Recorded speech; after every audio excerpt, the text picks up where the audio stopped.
Hey, welcome back to SupeRonpoNatural, the series where I recap and review every single episode of Supernatural until I drive myself to insanity. This is a good one, another Urban Legends episode. But before I get into that, if you could do me a favor, I have a survey linked down below in the comments. It's for this game show thing I'm working on, and if you could fill it out, that'd be super helpful. Amazing. It's just like a bunch of fun, random questions. It's not like hard or anything. It'll take you 5 minutes. No pressure, but it would help me out a lot.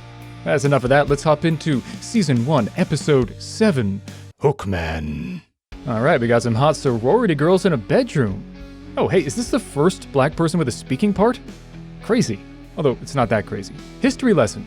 As I've said before, the show is filmed in Vancouver, which is in British Columbia, which is in Canada, which is where I live. And something that a lot of people don't realize is that there are way fewer black people in Canada versus the US, largely because there was way less slavery in Canada than the US. Like, we're talking about 4,200 Canadian slaves total versus 4 million slaves in the US just at the time of the Civil War. And even then, most of our slaves were indigenous. Well, that's all right then. According to the 2011 census of Vancouver, black people made up only 1% of the population, compared to 46.2% European and 27.7% Chinese. Yeah, there are a lot of Chinese people on the West Coast. All that's to say that it's not surprising that a show filmed there would have fewer black people than you would expect, even though it's supposed to actually take place in the US. This is the longest, earliest tangent I've ever taken, but I think it's interesting. Anyway, back to the cute co-eds. The modest one seems to be going on a date, but her friend, who seems to be coded as the slutty one, suggests a more revealing outfit, and pressures her to wear it. This opening is basically an after-school special, with a very violent ending. Spoilers, damn, that's a short skirt. Hey, you know how I'm super into low-rise jeans because they were a big thing when I was going through puberty? Yeah, even more true of denim skirts. And she is rocking it. Don't do anything I wouldn't do. There's nothing you wouldn't do. It's true. I think I'm in love. Bro, you're taking my job. Sorry, this has been a particularly lecherous opening. Ooh, big man with the fancy words. Lecherous isn't a fancy... Anyway, modest girl Lori is in the car with her date, Rich, who takes her to an abandoned spot. Ah, those were the days. Lori declines a call from her dad. They get smooching, but he tries to steal a base, but she says no, and he takes it surprisingly well. Oops, he's trying again. Scratch that last bit. No means no, buddy. Not cool. Hookman isn't pleased either, but he goes out to see what the scratching sound is, but suddenly the car is scratched by an unseen force. The tire blows. Lori is scared. There's a tense pause. Where's Rich? Then... something scratching on the roof. Then silence again. She opens the door and starts running away, which is crazy. That seems way too soon to start running away. There's a crazy guy right outside. God, I love denim skirts. She turns and sees Rich suspended above the car, all messed up, and she screams because of course she does. To the boys. Dean belittles Sam for ordering a girly coffee. Toxic masculinity, am I right? Yeah, that's actually true. What, just because I'm horny I can't be woke? You know, assuming makes an ass out of you. Sorry, I started thinking about asses. What was I saying? Yeah, that's about right. Anyway, they read of a mutilated body allegedly killed by an invisible attacker. Sam's not convinced because they always have to disagree at first, but they go to check it out anyway. They pull up to Dead Rich's frat house. Damn, that's a sexy car. They talk to a guy painting himself up for the big game, Murph. They ask him about the guy who got killed. Murph says that people say that it was a psycho with a knife. Says he was with a super hot freshman who's a reverend's daughter, which I guess he finds extra hot. Personally, I don't really get that. Cut to the church. Oh snap, it's Bulldog Briscoe from Frasier. This is Bob Bulldog Briscoe. You're in the doghouse. He's talking about Rich, who he believes died trying to protect his daughter. Sam and Dean walk in, making a ruckus. Lori stares at Sam for a weirdly long time. My true love tries to convince Lori to go do tequila shots with her and the girls, but she has dinner with her dad. Says she'll try. The boys introduce themselves. Seriously, Lori is hungry for Sam. Girl, your date just got murdered. Control yourself. They try to comfort her. She introduces her dad, who is basically the complete opposite of Bulldog. It's weird. Dean distracts Dad so Sam can talk to Lori.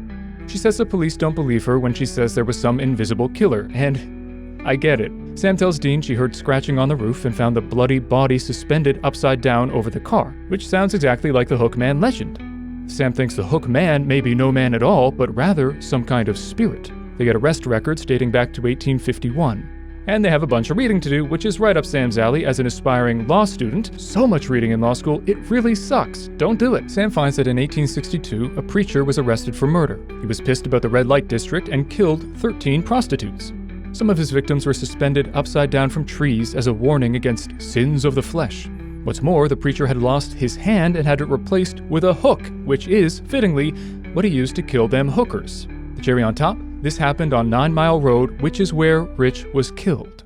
Back to Lori and Bulldog. He's dropping her off at the sorority house. He doesn't like the influence her roommate has on her. Lori walks in. There's a scratch mark on the wall. She sees her roomie asleep in bed and goes into the bathroom. And back to the boys who are at the scene of the murder. They bust out the rock salt shotguns, which will help if it's a spirit. There's a rustling in the trees. Sam points the gun, and it's a cop. Whoops, yeah, that would look suspicious. Back to Lori, who was Astrid in the Snowpiercer show, by the way, if you're wondering where you know her from. She goes to sleep. Unfortunately, she doesn't see the freaky hook man hiding behind the door.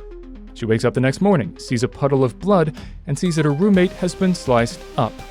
Then she sees a creepy note written in blood, "Aren't you glad you didn't turn on the light?" Which just seems unnecessary. Back to the boys. Dean talked the cops down to a fine by claiming Sam was a pledge being hazed. He actually told the truth, that the gun was filled with rock salt to hunt ghosts, which of course sounds ridiculous to people who don't know they're on Supernatural. As they leave, the cops rush out and they follow them. There's a classic sitting in the back of the ambulance with a blanket over your shoulders shot. Why is there always a blanket? Daddy Bulldog wants to take her home, but she's connected to 2 murders, so she's kind of a suspect. But the Reverend manages to talk the officer into letting her go as long as she's available for questioning. The cops in this town are really easy to talk out of stuff. The boys sneak up to the sorority house. They're looking good. Daytime lighting really does them well. Think we'll see a naked pillow fight? If only, Dean. This ain't HBO. Dude, stop taking my lines. Well, you said the toxic masculinity thing. They climb up to a window and climb in. They check out the room. They see the message. Turns out the message is straight out of the legend, so I guess it wasn't so unnecessary after all. Fair enough. Also, they smell ozone really strongly, which confirms to them that it's a spirit. Sam notices that the symbol on the wall matches the one of Jacob Carnes, the hookman, who was unfortunately buried in an unmarked grave, which makes it hard to locate and burn his remains. However, it's safe to say it's related to Lori, so they go to a party to find her. Sam has a hypothesis. There's a pattern. Clergymen who fight against immorality keep getting accused of killings that they claim were due to some invisible force with a sharp instrument. At this point, it's pretty damn obvious that it's Reverend Bulldog who has a spirit killing people trying to corrupt his daughter. Although it's not clear if he's doing it on purpose or accidentally, because the spirit is just latched onto him. So Sam will keep an eye on Lori, and Dean will, much to his chagrin, leave the co-eds and go try to find the unmarked grave. To the cemetery! Dean's a bit nervous, which is fair, because he's in a cemetery and he actually knows for a fact that ghosts exist. He finds a grave with the guy's symbol on it, which isn't really an unmarked grave so much as a very specifically marked grave, but whatever. Sam sees Daddy Bulldog arguing with Lori through the window. Dean finds the preacher's body. Lori goes outside and finds Sam waiting outside. Again, folks, don't try this at home unless you look like Sam, because you're gonna get the cops called on you. Lori says Sam should run away from her because people around her keep dying. And honestly, she's doing surprisingly well considering all the grisly murders she's witnessed of late. But I guess the show would be kind of annoying if everyone was realistically traumatized. Dean salts the bones, then pees on them? Just kidding, it's lighter fluid. Then he sets the bones on fire. Problem solved, right? Wrong, we're only 25 minutes in. Lori is complaining about her dad. Apparently she learned that her dad, the super moral dude, is seeing a married woman who goes to their church. Okay, maybe he's not totally unlike Bulldog. They're out of control. They are completely ruled by their hormones. Lori is understandably pissed because, damn, that's some hypocritical stuff. She was raised to believe that if you do something wrong, you get punished. Then they start macking, but Sam stops her. Because of Jess. And also because her dad seems to be controlling a murderous hookman. Okay, maybe not, because said hookman hooks the Rev and drags him inside. Sam grabs a salt gun, rushes upstairs, kicks in the door, and shoots the ghost right before it kills the Rev. I'm not sure why he dragged him upstairs instead of just killing him in the doorway, but I guess he wanted to hang him up somewhere? I don't know. Anyway, it's pretty safe to say the Reverend isn't controlling the thing. They're at the hospital. Sam's telling the cop about the hookman. Then Dean shows up.